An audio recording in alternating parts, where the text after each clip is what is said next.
Hey there everybody, welcome back to the Milk and Doorbells YouTube channel. A lot has happened in the last month since we've last interacted face to face. We've posted new blog posts, some famous things have gone on, but I'm excited to dive into this new blog post, longest one yet, that goes into a real comprehensive experiential view on Brene Brown's Atlas of the Heart book, which was released late last year, which I encourage you to read because it is a true lexicon of emotion and feelings that you can definitely dive into with your own experiences. So without further ado, as always, follow us on LinkedIn, Instagram, and YouTube, but let's dive into Atlas of the Heart, Milk and Doorbells edition. I have printed out the actual post, blog post to follow along. So if you want to follow along at home, check it out, Milk and Doorbells blog at evanhbusiness.com. Follow along, read with me. If you want to print it out or on a tablet, save the planet. But go ahead, and if you want to read along, let's do it. The first place I want to go from the introduction is places we go when things are uncertain or too much. And the word or feeling that stuck out to me in Brene Brown's first segment of the book was the word vulnerability. And I think it touches deeply on what this blog really is doing. It's being vulnerable, not only from my perspective as a person living with disability, but as you as a reader engaging with my experiences, reflecting on your own, becoming to your own understanding of what disability culture means for you and how your experiences play into that. And so I think when we talk about vulnerability and my own ability to be vulnerable with you, the audience, and people in disability culture, I think it has taken years, emphasize on the S, to understand what vulnerability means for me, especially when it relates to my disability. I remember reading Brene Brown's earlier works, Gifts of Imperfection, Daring Greatly, and coming across the word vulnerability and feeling scared of it, honestly, because it required a lot of reflection, a lot of critical engagement with places that we really don't want to ask about, how our disability makes us feel in public spaces, or how traumatic experiences from our youth and disability encounter and intersect into our everyday lives. Like, that's being vulnerable. And then there are smaller vulnerabilities that, when we ask for accommodations, that's being vulnerable. Being vulnerable in the classroom, at work, at home, asking for those accommodations is a step towards being vulnerable in larger spaces and in the continuum of our lives. So I'm taking deep breaths here because vulnerability really requires us to engage in understanding of who we are as people with the things that make us feel most uncertain. And disability can be one of those. I think my favorite line from what I wrote in this blog post was I said, although vulnerability can be as scary as a snake bite with its punctuated syllables, I have found one particular place where being vulnerable has been immensely helpful, Milk and Doorbells. So again, thank you to you all for tuning in, because how we express vulnerability is unique to us. And whether you're doing that in a private or public forum, it is equally valuable and important. If number 2 doesn't speak to you as much as it did speak to me, that's okay. But we'll dive into why I felt like it was an important summary from part 2 of Atlas of the Heart, describing places we go when we compare. I made the obvious choice of comparison because in the medical discourse of disability, we are having disabled individuals and non-disabled individuals, which I think is quite the binary that we need to break down and understand through the social model of disability, that disability lies on a spectrum. You aren't just fully able and fully disabled. It is a really spectrum of ability. I think that's how I really enjoy framing it in that sense, a spectrum of ability. Because what we classify as able-bodied individuals, those people may struggle in ways that medical discourse can't exactly describe. And that comes up a lot within the neurodiversity spectrum, but emphasizing that across all chronic illnesses that may be undiagnosed, may be unaware because they have not the access to be diagnosed, which is a very huge problem within the US healthcare system. So when we talk about comparison and what disability or where disability lies on that, I think it's important to recognize what comparison means for us.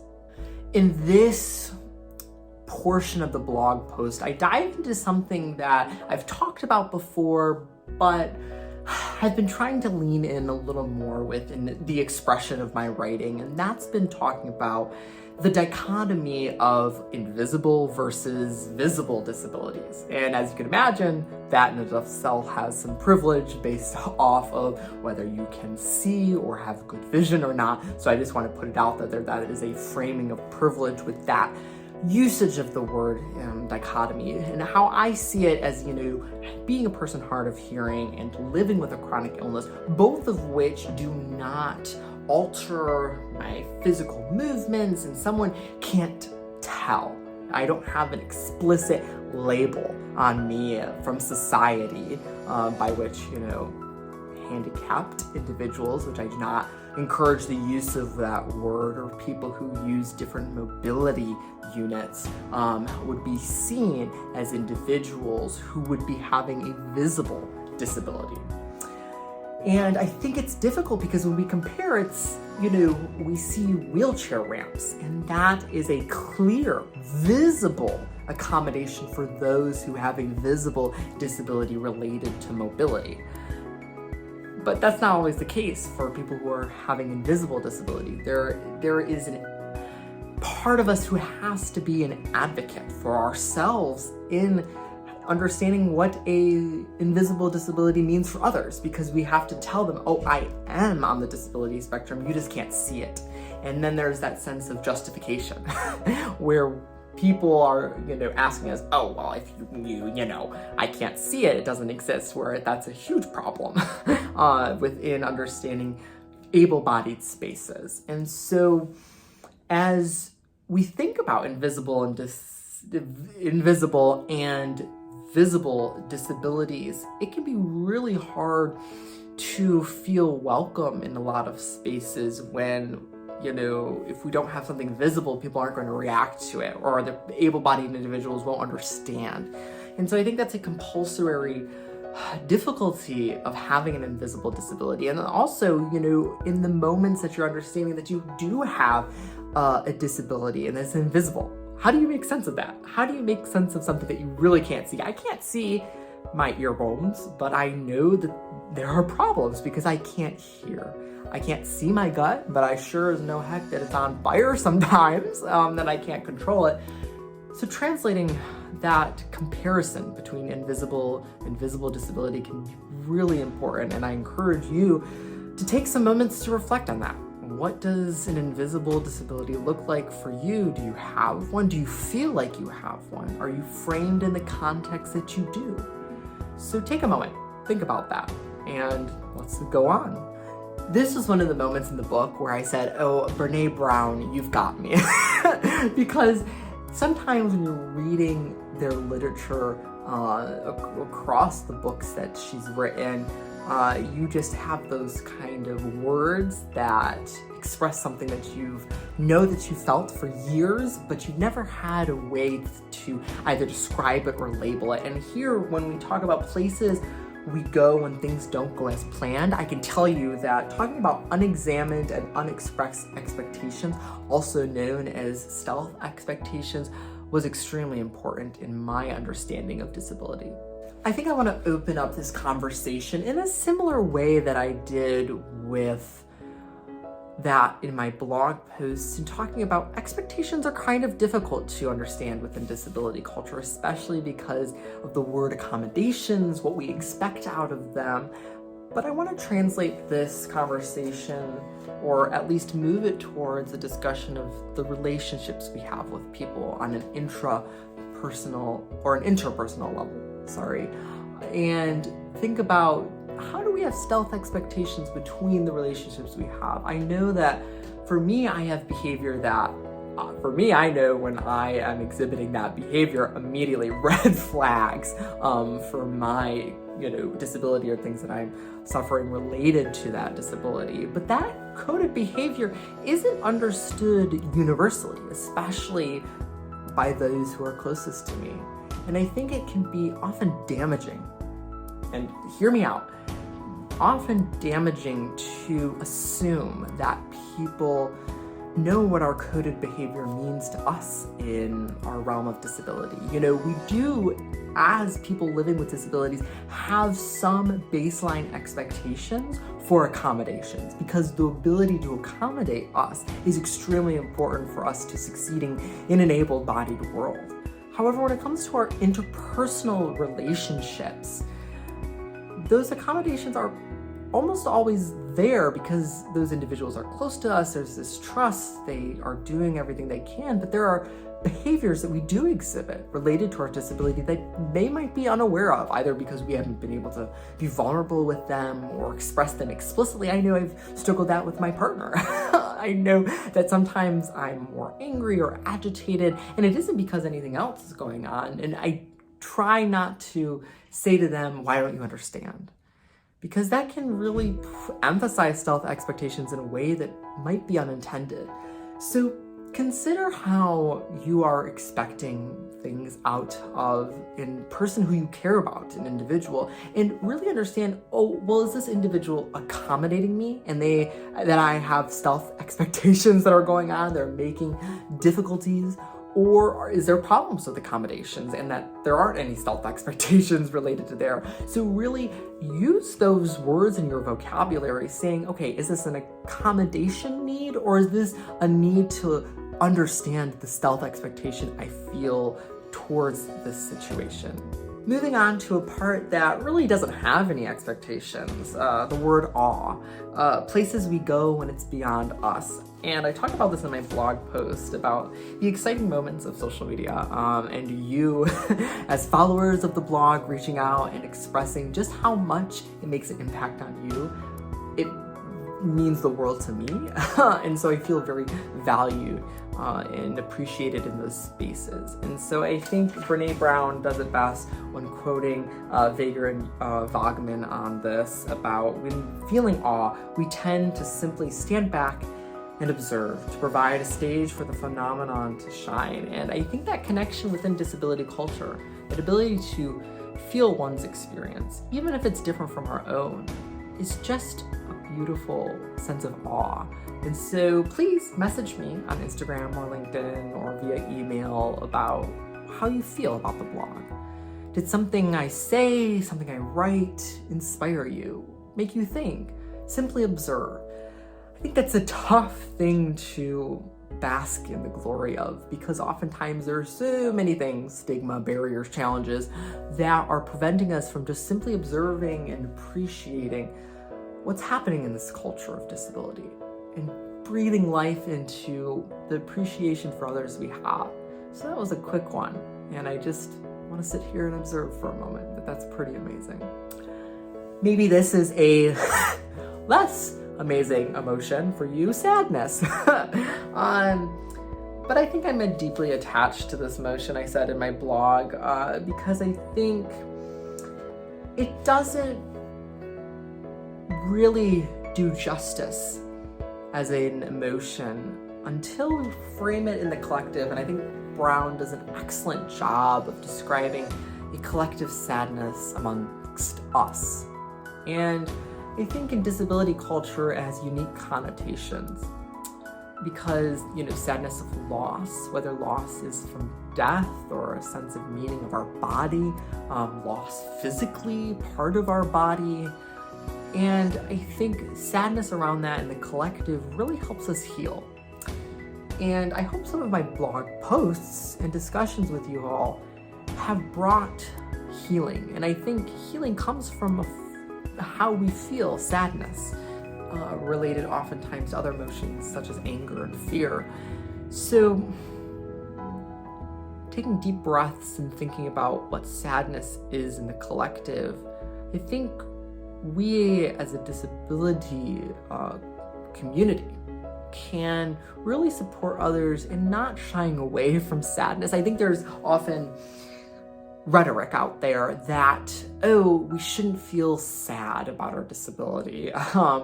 We should feel disappointed. We shouldn't feel a particular negative emotion, but feel empowered as individuals. And that is a great thing to emphasize. But I don't think we should neglect, if we are feeling a collective sadness over, losing a disability rights advocate or part of our community suffering a loss within policy or with legislation. I think we don't need to neglect those emotions or always feel optimistic or feel good about something or hopeful, but really understanding what that sadness means for us. And that can be the process of healing that we need oftentimes in the disability community.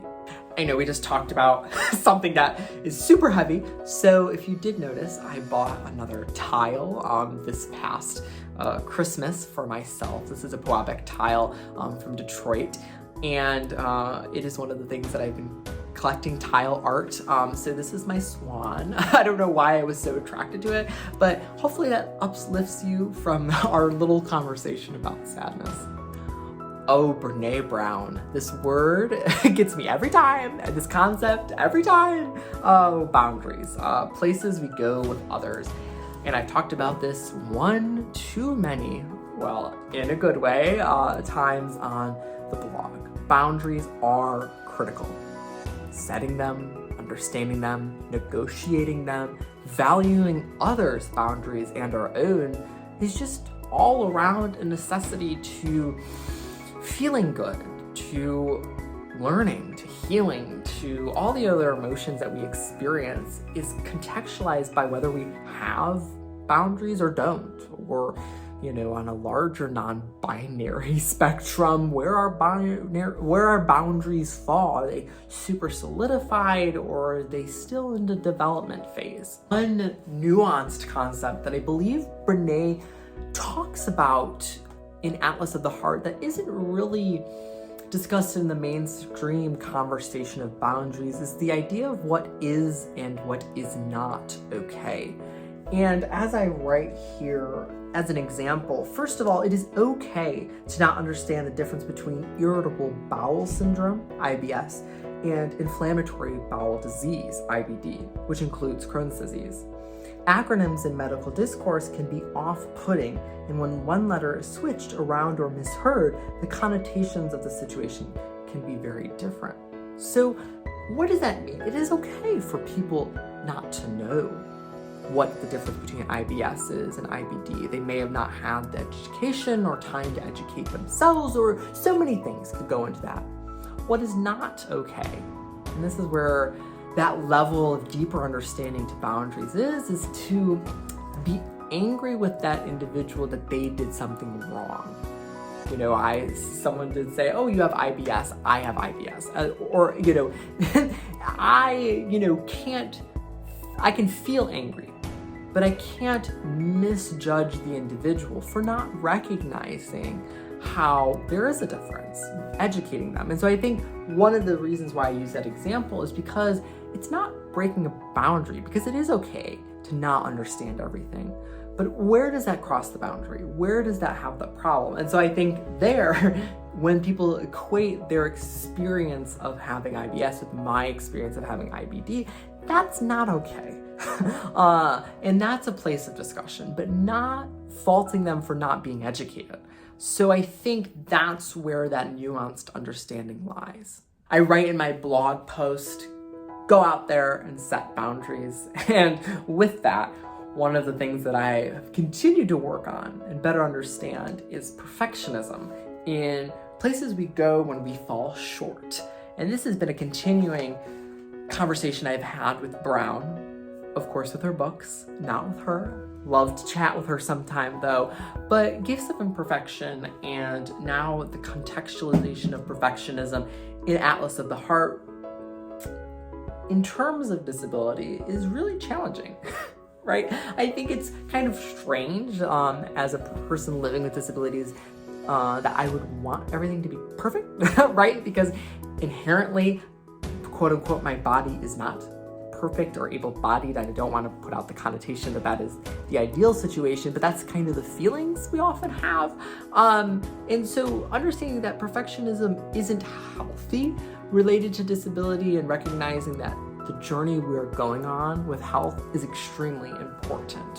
When we emphasize that we aren't perfect, especially when we're feeling doubtful or not too good about ourselves in situations where we were expecting better results, I think is a way of relief.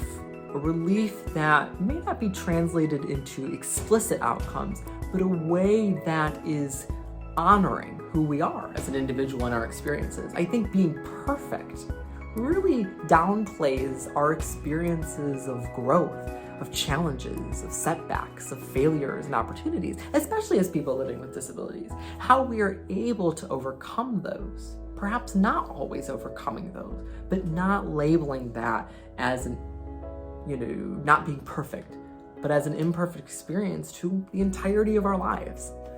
Brene Brown brings up a term after talking about perfectionism that is well related to my choice there. And it's when we talk about places we go when we search for connection. And insecurity comes up as a phrase or feeling that's kind of interesting. How do we feel connected to people when we're being insecure? And it goes back to our conversations around comparison.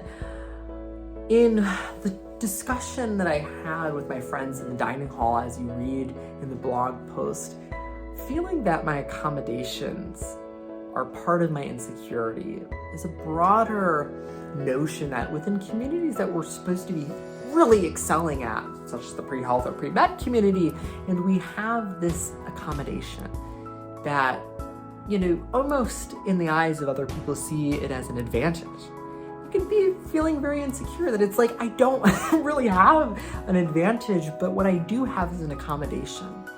And I like talking about with boundaries, right? That's a discussion. It's okay for people to see my accommodation differently or from a perspective of enhancement or advantage. But what it's not okay is to say that my experiences are invalid because of that accommodation. And so we're working with our tools here. We're trying to understand insecurity. And I think in disability culture, largely with medical discourse and social discourse around what disability means to society, it's hard to understand what our insecurities are. And it's hard to process that. And so as I'm processing my own insecurities related to my disability, I think one of the activities you can do, think about an everyday situation, maybe just an hour of your life, and where do you feel those feelings of insecurity? Are they with others, talking over email, over the phone, walking down the street? What particular instances make you feel insecure?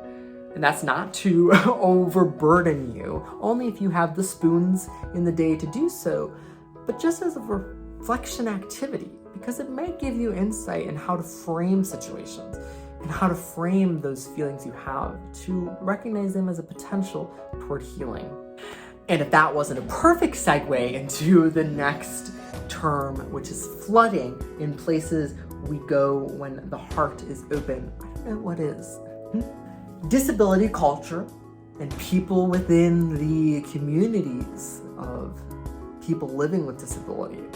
Flooding is not a new term. It may be a label to actions or emotions that we feel because oftentimes we're asked to be vulnerable in spaces of professionalism or academia when we don't want to be. And oftentimes flooding comes when, someone asks me, oh, will this be okay for a testing room? And I have to, and sometimes say, no, it won't be okay because all these things, this past experience, this traumatic experience. However, when you feel those emotions of flooding, one of the best things, and I credit Brown for talking about this in detail, is stepping away. What does it mean to take 15 minutes to reflect on an email? What does it mean to think critically about a question or a comment someone said that may have triggered flooding? Because stepping away gives perspective, and we often are craving perspective and reflection from others, but lack that introspection that we as people living with disabilities has a great social capital of, in terms of a wealth of experiences and knowledge of having introspection. So next time when the world seems like it's flooding, not necessarily because of climate change, but because of our emotions, take a step back and reflect. This is where it gets good. As places we go when life is good, because this word, it just rolls off the tongue for me, gratitude. I have a gratitude journal. I practice gratitude every morning.